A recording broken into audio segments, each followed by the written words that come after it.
Hello, and welcome to Handheld Zero, the show where we discuss the highs and lows of handheld gaming. My name is Nate, or Conception2 as you might know me, and we have a great show for you today, but first let's start with some context. If you're unsure of what the show does or what it's meant to be accomplishing, go ahead and listen to our episode 0 live stream audio. It's actually a bonus episode in the feed. Go ahead and give that a listen. It kind of gives you a sample of what we're going to be doing with this podcast. And this week, of course, we are going to be discussing Grand Theft Auto Vice City Stories for the PlayStation Portable. I am excited that I am able to do this episode because it really came down to the wire. I finished the game very late last night and wrote up my outline for the show. So I was really worried that I might have to push the podcast back a week because I wasn't sure if I was going to be able to get it done. But I had a busy week and stuff last week, but I was able to cram it in. I'm happy to be able to share it with you. Why did I want to play this game? A few different reasons. I have very little experience with the PSP. I never owned one personally. I had friends who did. So I did play a little bit of theirs, and I did vaguely remember a couple of Grand Theft Auto installments on there. So I kind of wanted to check out one of those. I wanted to come up with a game that's a little bit different than what we've been talking about. The other shows that we've discussed are a little bit more kid-friendly. This one isn't as much, obviously. So I wanted to switch genres a little bit. I am a fan of the few mainline GTA games that I've played, which have been Grand Theft Auto 4 and 5 and a bit of San Andreas.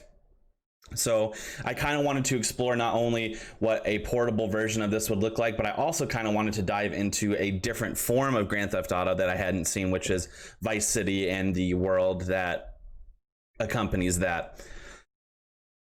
I also wanted to check out this game because the GTA Stories games are very popular as it comes to PSP games. So I kind of wanted to see what one of those would be like. And I was kind of going between a few, and I wanted to dive into Vice City as it was an environment I hadn't played yet. So Vice City Stories is what I decided to go with.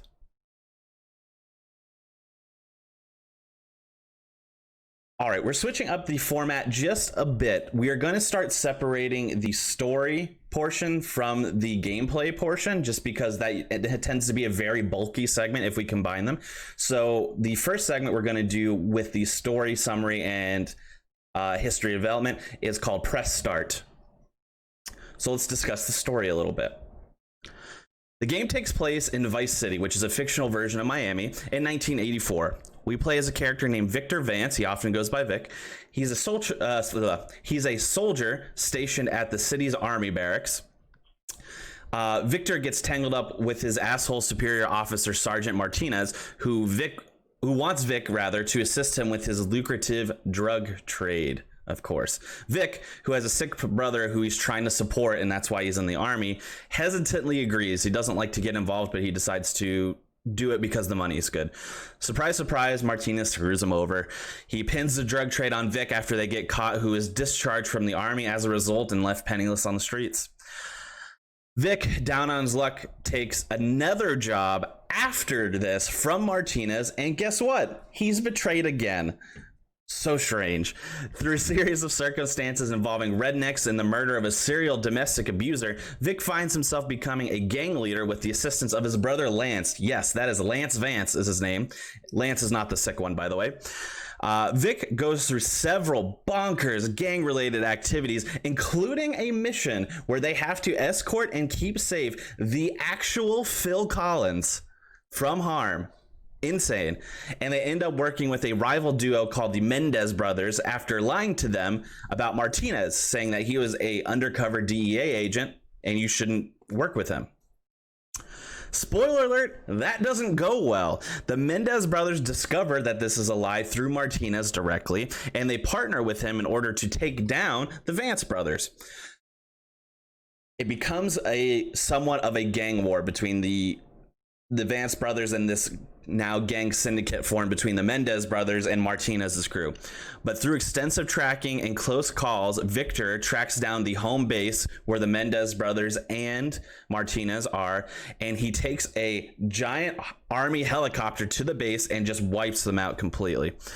After all of the stress and battling and craziness, Vic and Lance swear off the drug business altogether and drive off into the sunset to get their brother the care they needs. And that's beautiful, I guess. The game was published and developed by Rockstar and was released in North America for the PSP on Halloween Day, October 31st, 2006.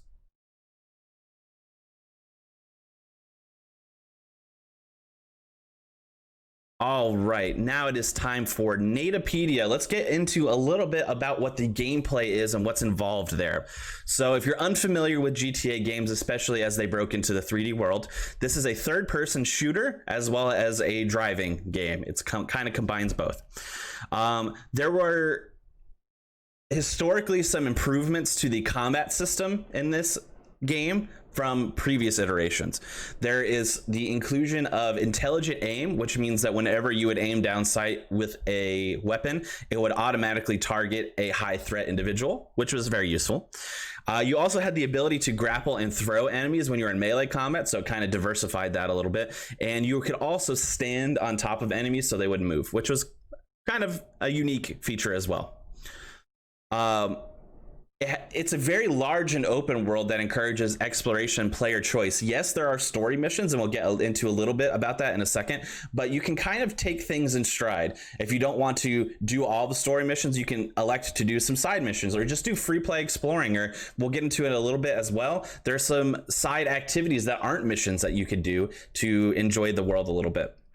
It was very interesting to see a portable game have such an expansive world to it. Obviously, with every GTA game, there are several ways to move about the world. Obviously, there's walking and running, there's swimming, there's driving, there's biking, there's motorcycling, there's flying, there's boating. There's all kinds of ways to move around.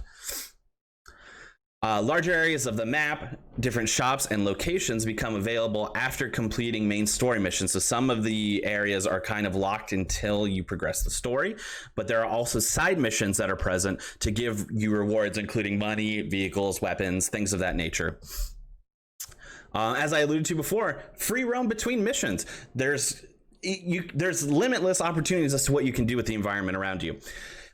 Crime and chaos between missions will lead to the police being after you. This is classic GTA stuff. The amount of police varies from 1 star, which is basically a police cruiser that's trying to chase you down, to 6 stars, where you got tanks, copters, jets, rocket launchers, speed traps, things of that nature that they're trying to take you down. It's basically impossible to get away. If you are arrested or killed, you can bribe the police or the hospital staff to get your weapons back. Otherwise, everything that is on your person besides your money will be removed from you. That is illegal. So that is an option if you do die and you do want to keep some of that stuff. Mini games and collectibles. There's a few different things that we can do here. So there's a unique game that is included in this version that I thought was pretty nifty, but it wasn't like a polling feature for me, which was called Beach Patrol. So what you would do is you would be on the beach, you'd be driving around in this little like sand buggy. You can rescue drowning people from the water, you can help like resuscitate people on the land, but on the reverse side, if there are people like biking in the sand, you can like knock them off their bike and get them out here. You can shoot them, which is a little over the top if you ask me, but you could do that. Why not? But it was just kind of, I think from what I could tell, it was just meant to be like a side activity that's just kind of like a blow off steam kind of deal. It was fun. I enjoyed it. The more expansive portion of these like mini games, and I hesitate to call this one a mini game because it is so different, was what they referred to in the game as empire building. This is also reminiscent of in other iterations of GTA games as like gang territories. What this means is you would continue to hold businesses and territories under your gang's name while defending them from other gangs. So it was kind of like a territory war, or I don't want to say it was like a strategy game because you don't get to see it from like this overworld view, but you want to hold on to as much of it as you can so you can earn more money to progress the game at a better rate. This actually leads to quite a bit of money if you're able to sustain it for a longer period of time. So that was interesting. There's also these hidden packages attached to red balloons, which I found out when researching for this podcast. I didn't know this in the game. I wasn't paying close enough attention, I guess. There is 99 of them, and it is a direct relation to 99 Left Balloons, which was a song that was featured in the original Vice City game. It bears mentioning as well, Vice City Stories is a prequel to Vice City, and the main character that you play as in Vice City Stories is not the same character that you play as in Vice City. That also warrants mentioning.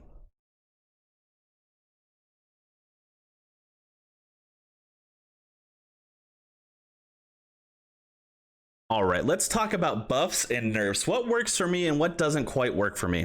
So let's start with the positive. Let's go into buffs. As is the case with any GTA game, the soundtrack is amazing. Such great tunes. One of my favorite things to do is just kind of hop in a car, cruise along the coastline highways, and just flip through the radio and find songs that I like. Very relaxing until you inevitably crash into a guardrail or another car, and then the police are after you. Takes the relaxation point out of it, but you understand my meaning. The soundtrack is really good. You just want to cruise and enjoy it. So good.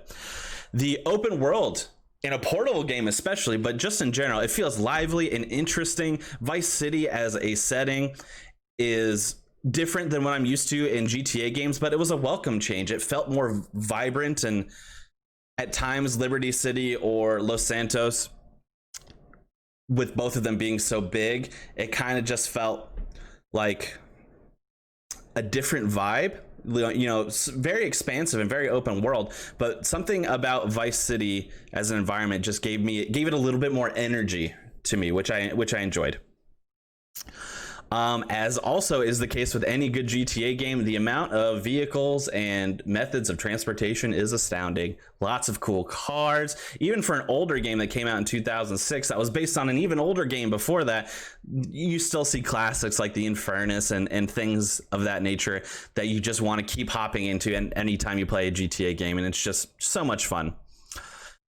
For a 2006 game that is a handheld game for a system that is not as popular, keeping in mind, of course, that the handheld system at the time was dominated by Nintendo, this game has a ton of content. So like the story is long enough, the empire building is great, the mini games. There is also a multiplayer mode, which I obviously didn't get to try out because it's Wi-Fi based in terms of local Wi-Fi, so we didn't get to try that out exactly. But there is a Wi-Fi mode where you can roam with your friends as well. It definitely has a strong replayability factor to those who played it, so I did enjoy that as well. And I could tell that for the time, this was something to be impressed by. But let's get into nerfs. What didn't quite flow for me? Now, to give it a caveat, I'm going into this game after playing games like 4 and 5, iterations of the series that made improvements based on this. So some of the knocks are just due to it being an older game, but I think it's still fair to evaluate those. So let's talk a little about the controls. The controls felt different and a little bit unstable than in comparison to the console versions that I'm used to. Sensitivity felt really high. I had trouble aiming and driving. I would crash way more often than I would in a console game because I just felt like I didn't have enough of a control on it. That could be based on the PSP system itself being primarily a D-pad with a little joystick. I'm kind of used to the twin stick method, so that could be involved as well. But it just felt more difficult for me to get my hands around. The story, I wasn't super impressed with the story, especially in comparison to things like GTA 4 and GTA 5. It was a bit lackluster and predictable. I could kind of see from the second that we got in and we started helping out Martinez that he was going to betray us, and this was going to be kind of like the villain back and forth that you could kind of see it from like the opening scenes of the game. So I wasn't super impressed with the story. The combat can be a little bit clunky. I didn't experience this as much with shooting, but especially when you go from shooting into melee, the melee is a little bit weird. I remember early on in the game, I am invading a apartment building where I went from outside, you know, kind of shooting from a distance to take out the people outside. And then I went inside where I was attempting to use my gun, but they kind of charge at you. And I had a lot of difficulty navigating into a melee form. And even when I was doing melee, it was just kind of static. It's just kind of like, you, if you're listening to the podcast, you won't see it, but you kind of just hold your fists up and just jab forward, jab forward, jab forward. Or if you have a bat, you're just going whack, whack, whack. And it just felt a little bit bland to me. So I wasn't a fan of that, but also it just was a little bit clunky to control. So not the best. Some of the humor goes for that classic, you know, early 2000 shock value kind of humor, which is obviously outdated in the current climate. So a good chunk of the humor, I would say, doesn't hold up and would probably even be considered problematic at this given juncture. So it was a little bit cringeworthy to encounter that in the game, but you know, you also have to evaluate it from a lens that it was a different political landscape at the time. So I guess I could understand it, but I couldn't support it fully. I couldn't engage fully because I knew it just wasn't something that I really appreciated. And then finally, there was just occasionally, this was rare, it didn't happen a lot, but there were some like graphical glitches that would occur, just like parts of the map that wouldn't load, you know, corners of things kind of disappearing and things of that nature. So that kind of deterred from the experience as well.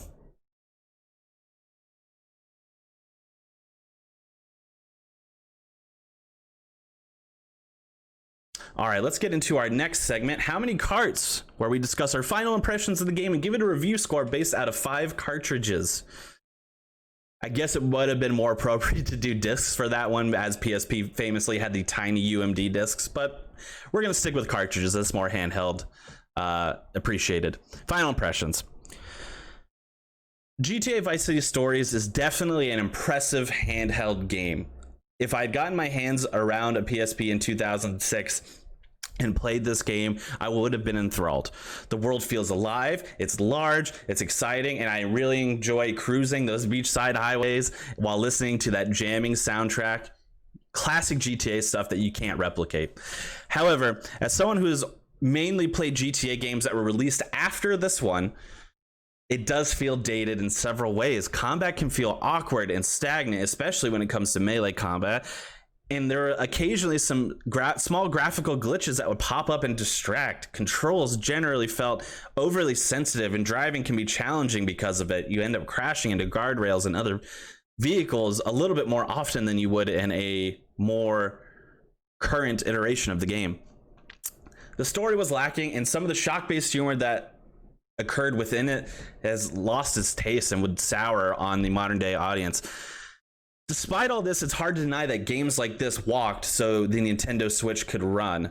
This game is packed with content, mini games, side missions, multiplayer options, and I'm sure, as I've read, it's massively popular at the time of release.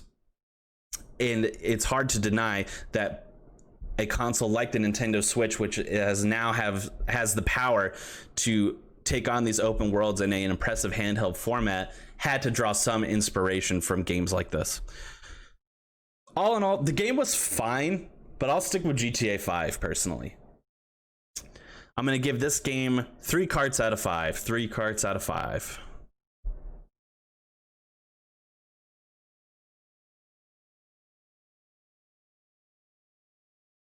And just like that, I can't believe we're already here, but game over. Continue. Next week, 2 weeks from now, we're going to be talking our first Nintendo DS game, which I'm excited to get back into. We've talked about some older Nintendo handhelds. We obviously had Origami King, which was a newer Nintendo Switch game. Kind of want to delve into that middle ground there with Phoenix Wright Ace Attorney. Very different game than what we've talked about as well, and a Nintendo DS classic, so I'm excited to kind of jump into it. If you haven't already, I would really appreciate if you give me a follow on Twitter. That is at Conception with a K _2. So that is Konception_2. If you would like to catch the podcast in a video form, we will obviously be posting the unedited raw video forms on YouTube, as well as Twitch, where I stream them live. Twitch.tv/Conception2, spelled the same way, but no underscore in between Conception and 2. If you would like to catch them on YouTube after they've been added, you can just Google search or YouTube search Nate Porteous, which is NATE space PORTEOUS. If you haven't already, please subscribe and review the podcast and rate it 5 stars. If you're listening on other forms of the podcast medium, such as Spotify or Google Podcasts or Stitcher or Podbean, anything like that, that don't have a clear-cut review system, if you're able to quickly jump over to the Apple Podcast side of things and just give us a 5-star rating and leave your thoughts on the show and as a review, and I'd love to read them. Quickly just checking here to see if there are any more reviews. Let's see. I think I've read all the ones we have currently, but we do have a 5-star review rating on Apple Podcasts, so let's continue to help that grow and get this show noticed a little bit more. But finally, thank you so much for being here. Thank you so much for listening. And in 2 weeks, we will see you with Phoenix Wright, Ace Attorney. Stay safe, and we'll see you next time.